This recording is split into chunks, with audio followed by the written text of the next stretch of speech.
Good morning everybody. व्हिडिओच्या थंबनेलवरनं तुम्हाला लक्षात आलं असेलच आजचा ब्लॉग आपला कुठला होणार आहे. तर आत्ताच जस्ट उठलो आहे मी आणि सकाळचे आत्ता 5 वाजलेले आहेत. तर फटाफट आवरून आपल्याला निघायचं आहे 6:15 6:30पर्यंत तरी जास्तीत जास्त निघायचं आहे आपल्याला. आता मी पटकन आवरून घेतो आणि भेटतो तुम्हाला थोड्या वेळातच. काल रात्रभर मस्त पाऊस झालेला आहे. आता आपल्याला सुजय भाऊ भेटले त्यांच्याच गाडीतनं आपण चाललो. हाय.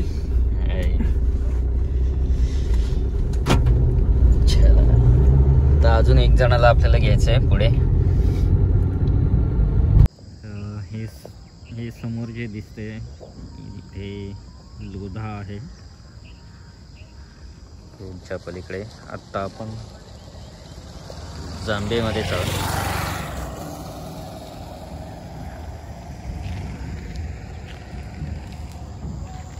आणि तिथे आपले सुजय भाऊ थांबलेले. जांभे गावातल्या या भागाचं वैशिष्ट्य म्हणजे हा भाग मुळशी तालुका आणि मावळ तालुका यांच्या बॉर्डरवरती वसलेला आहे.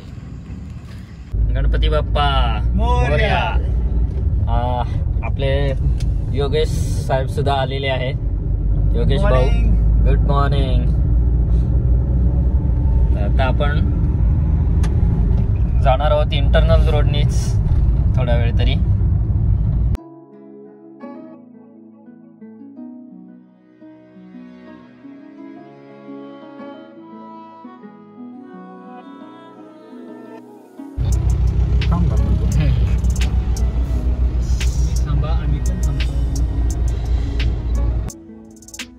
प्रति पंढरपूरला पुण्याहून जुन्या पुणे मुंबई महामार्ग आणि पुणे मुंबई एक्सप्रेसवे मार्गे जाता येतं.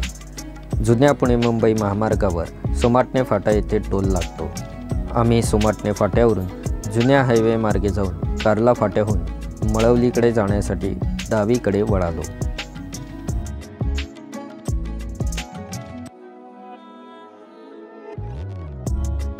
भाजे गावाकडे जाण्यासाठी मळवली रेल्वे क्रॉसिंग आणि एक्सप्रेसवेवरचा पूल ओलांडून पलीकडे जावं लागतं.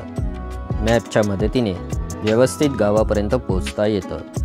गावाकडे जाणारा रस्ता बऱ्यापैकी चांगला पण अरुंद असल्याने गाडी चालवताना नीट काळजी घ्यावी. काय धबधबा दिसत माझे धबधबा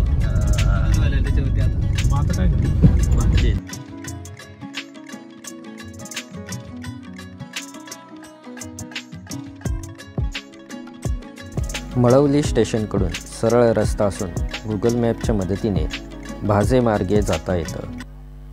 भाजे गाव पार करून पुढे जाणारा रस्ता अरुंद व घाटाचा आहे. याच रस्त्याने भाजे लेणीकडे जाता येतं.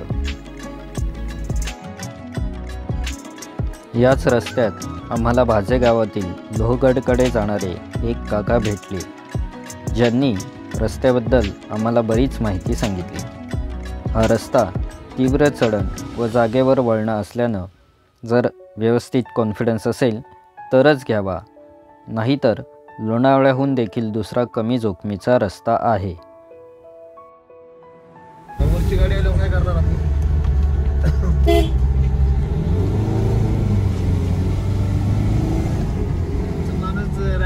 रायडरचा विषयच नाही सर, प्रत्येकाचा फरक पडतो. मान्य गाडी त्याच्या ट्रेकिंगला शक्यतो गाडीला टर्न एवढं जागेवर लांबूनच टर्न बसलं पाहिजे. म्हणजे गाडीचं हे तुम्हाला म्हणजे नाही का. आता एक विषय सांगायचा राहिला की अक्षरशः पाऊस कळायच्या वेळेला ज्या मुंबईच्या गाड्या येतात ना, एवढ्या फॉर्च्युनरच्या एवढ्या भारीतल्या गाड्या ना, अक्षरशः गाड्या खाली लावून पायाने जातात. वेळ येते आणि दुसरी गाडी भाड्याने जातात. कारण काय होतं, गाडी मस्त पावर पण ड्रायव्हर घाबरून गेलेला असत तो काय करणार, चालवायला जमत नाही, सराव नाही त्याला. विषय संपला, त्याला सराव नाही. आता एवढा भयानक रोड असून सुद्धा बसवाला बस घालतो म्हणजे मग तो ड्रायव्हर परफेक्ट आहे ना. परफेक्ट हा. कुठे जगात कुठेही चालू म्हणजे शकतो. असा विषय होतो त्याचा. पण त्याच्यात तरी पण लय तारमळ होती, तिची गाडी बसत नाही त्यांना. गाडी बसत तो घालत आहे रे, मग गाडी बसत नाही, तरी पण घालतात. मग काय होते लावतो हे करतोय, मग लय प्रॉब्लेम होतो त्याला. अहो, लय चिन करते. सांभाळून ना आजार जायची की आज लक्षात खरंच लय अवघड विषय. चौकून फोटो मारते.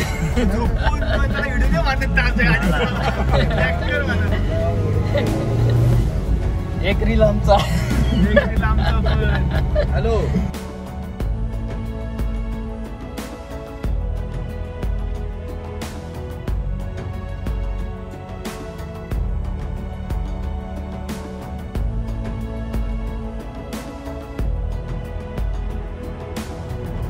इथं आहे ना, म्हणजे आता सांगायचा विषय कसा झाला की आता आपलं म्हणजे मी आता तिथं आपलं घर आहे ते, म्हणजे मी गावात गेलो होतो.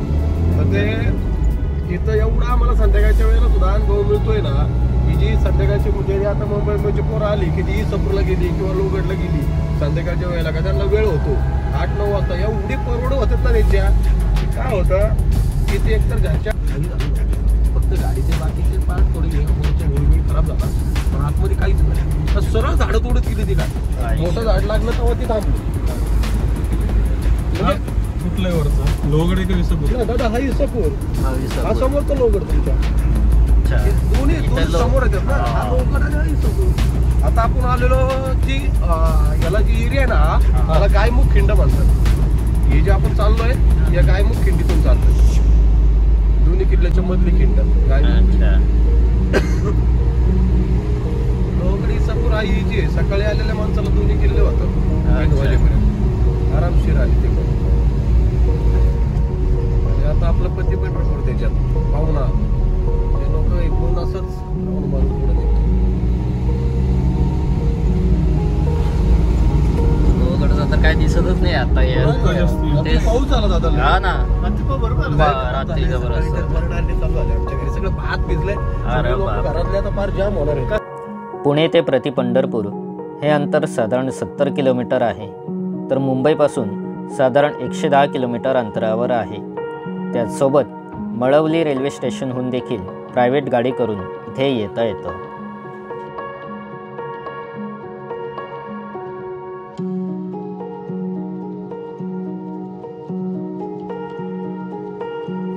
आदल्या दिवशी मस्त पाऊस पडल्यामुळे धुकं चांगलंच दाटून आलेलं.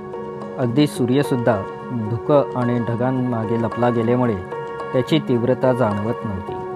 काकांना लोहगडाच्या पायथ्यापाशी सोडून आम्ही आजूबाजूचा निसर्ग मनसोक्त साठवत पुढे दुधिवरे खिंडीकडे निघालो.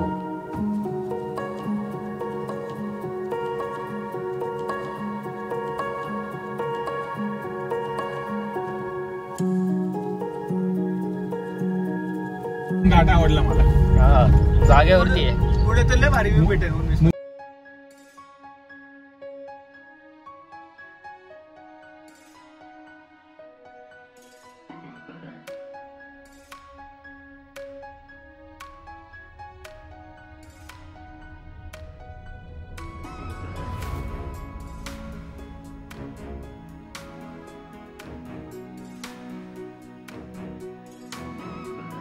देऊ गाडी बंद करून? नको.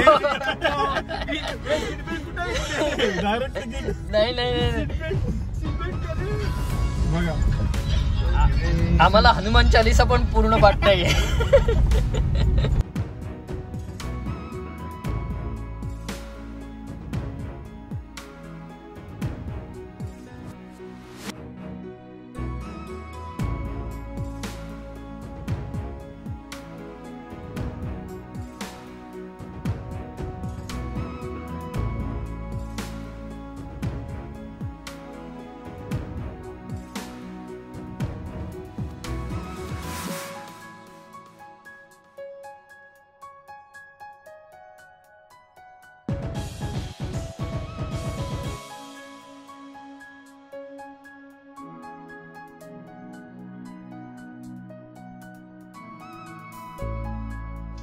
ज्यावेळेस आपण लोहगडकडून येतो प्रति पंढरपूरकडे जाण्यासाठी हा फाटा लागतोय.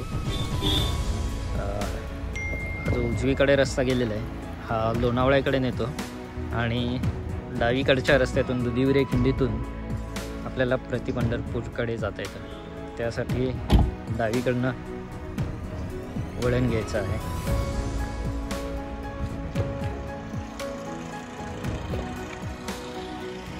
आणि ही आहे दुधिवरे खिंड.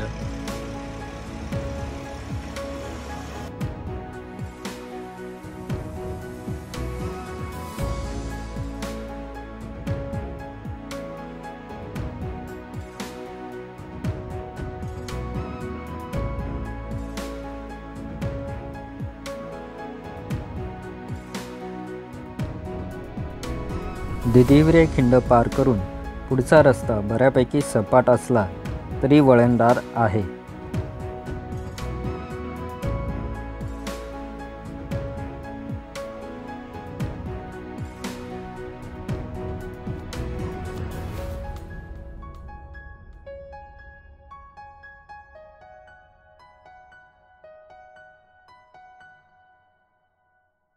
हा सरळ रस्ता पवना धरणाकडे जातो, तर उजवीकडे प्रति पंढरपूर मंदिराकडे जाता येतं. ही लोक प्युअर लाईफ जगते. ते तर आहे. खाणं पिणं ही चांगलं, नॅचरल खाणं पिणं सगळं तेच. शिवाय निसर्गामध्ये राहते. रिलॅक्स, काही नाही.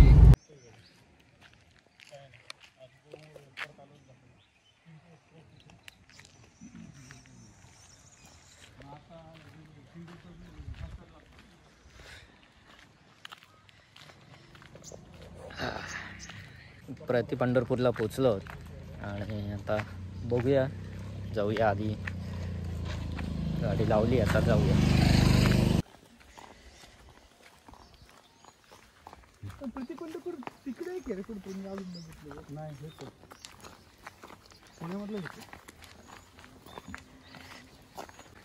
मंदिर परिसरात प्रवेश केल्यावर पहिल्या जाणवते ती इथली शांतता. हे मंदिर सुमारे 20 वर्षांपूर्वी स्वर्गीय श्री बाबा महाराज सातारकर यांच्या संकल्पनेतून आपटी या गावात बांधण्यात आलं.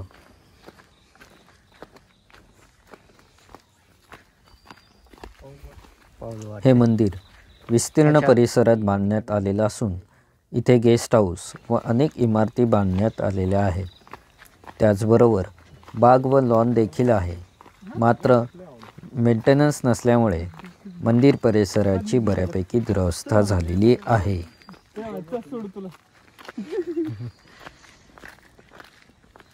एक बार निकल गया मैंने, आगे वापस नहीं आएंगे नहीं.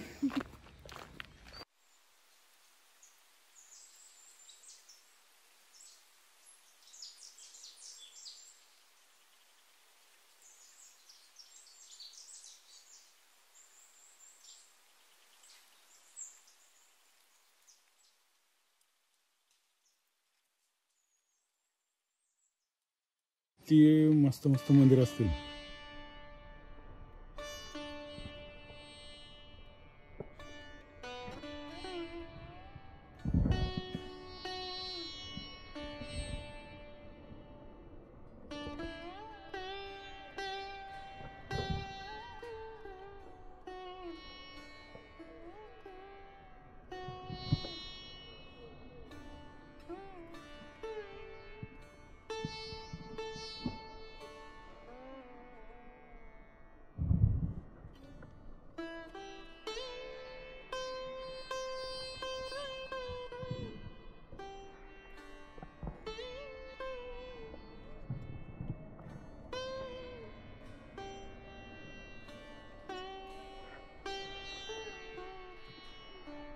या मंदिराच्या तळमजल्यावर संत ज्ञानेश्वर महाराजांचं दर्शन घेता येतं. तिथेच ध्यान मंदिर देखील आहे. पहिल्या मजल्यावर विठ्ठल रखुमाई, राम लक्ष्मण सीता व हनुमान आणि श्री गणेश त्यांच्यासोबतच राधाकृष्ण, संत ज्ञानदेव महाराज व संत एकनाथ महाराज यांचं देखील दर्शन घेता येतं. मंदिराच्या सभामंडपातील कोरीवकाम देखील खूप सुंदर आहे.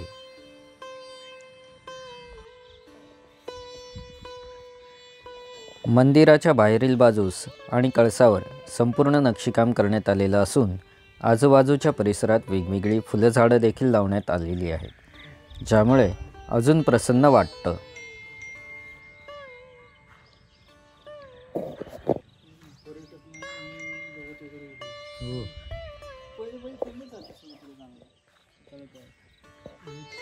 समोरच्या बाजूला तुम्हाला लोहगड दिसतो. अशा या शांत व निवांत वातावरणात मन रिफ्रेश होऊन एक वेगळंच समाधान मिळतं.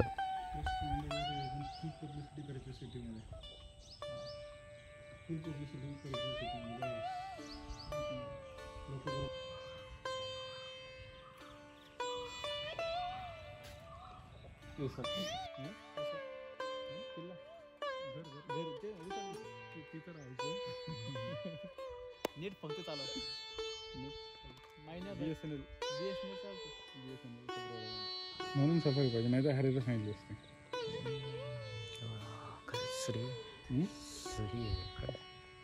समोरचं हा पत्ता भागात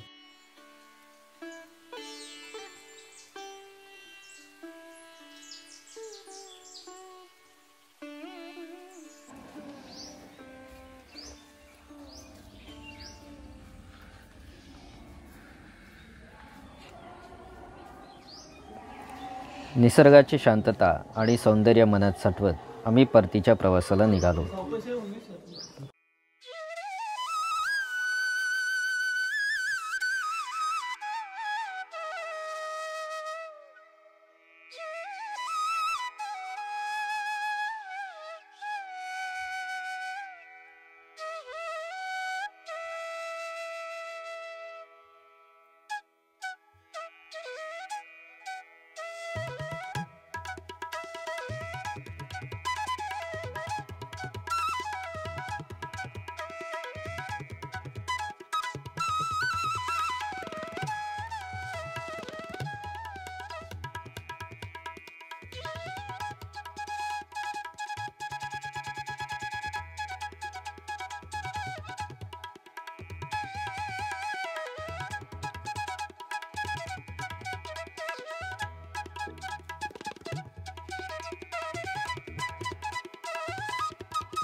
तुम्हाला जर आत्तापर्यंतचा माझा ब्लॉग आवडला असेल तर या व्हिडिओला लाईक आणि शेअर करून चॅनलला सबस्क्राईब करायला विसरू नका.